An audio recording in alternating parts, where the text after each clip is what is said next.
Début de ce face-à-face en ce vendredi 20 novembre. L'état d'urgence a été prolongé pour une période de 3 mois. Ça a été voté à l'Assemblée nationale hier.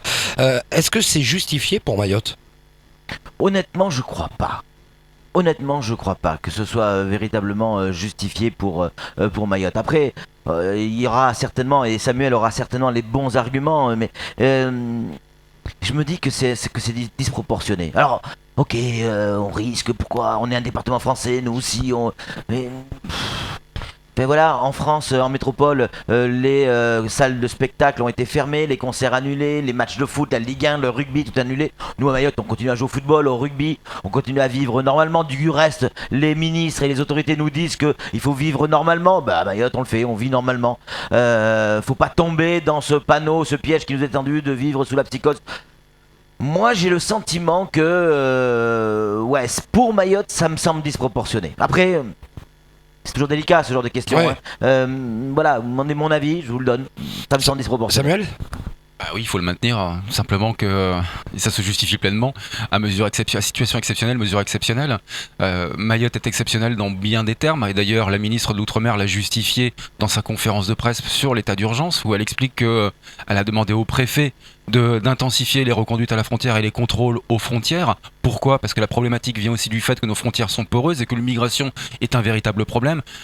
Nous vivons dans l'exception. Dans une mesure d'exception, dans une situation Laissez-moi finir, je vous ai pas interrompu. Moi je vais le faire. Non. Alors je vous couperai la parole gratuitement.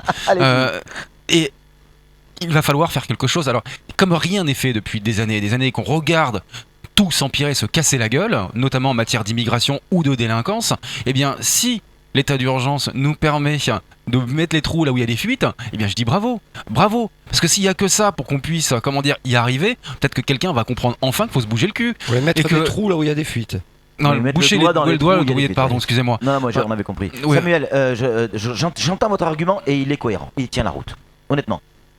Mais vous parlez d'immigration et vous faites le lien entre... Et de délinquance, mais je fais pas le lien entre les deux. Vous faites le lien entre l'état d'urgence et l'immigration et la protection de nos frontières. Et là-dessus, vous avez raison. Vous avez vu un bateau de plus ? Vous avez vu un gendarme de plus ? Vous avez vu un policier de plus ? Non. Quand effectivement les autorités, et notamment le préfet, demandent à ses services, eh ben là, il faut y aller à fond. Hein. On est déjà à fond, monsieur le préfet. Qu'est-ce que ça va changer, honnêtement ? Donc là, on dit, ok, renforcer surveiller nos frontières. Mais ils font déjà avec les moyens qu'il y a. Si effectivement l'état d'urgence est là, ok, ou alors on se ment et on joue l'hypocrisie. Et voilà, si l'état d'urgence, c'est dire, ok, on vous envoie 100 mecs de plus, on vous envoie des renforts en termes de renseignement, on vous envoie des renforts pour la PAF, etc., des bateaux, on change les radars qui marchent pas bien. Ok, je te dirais, ok, mais là, c'est pas le cas. Non, mais je suis d'accord là, par contre, je suis d'accord avec vous. Bah voilà, donc est-ce que ça se justifie ? Oui, dans alors, ce cas-là, je persiste et je réponds à votre contre-argument. C'est tout simplement que mesure d'exception de l'état d'urgence, ont pouvoir de perquisition à n'importe quel moment et sur n'importe quel motif quasiment, alors qu'aujourd'hui... c'est pas possible, il faut consulter un juge, un mandat de perquisition, il faut qu'il y ait un dossier qui soit étayé. Là, on va pouvoir avancer, on va pouvoir faire des choses beaucoup plus vite, beaucoup plus rapidement. Bah oui, s'il faut ça, s'il faut en arriver là... Je crois qu'on mélange tout.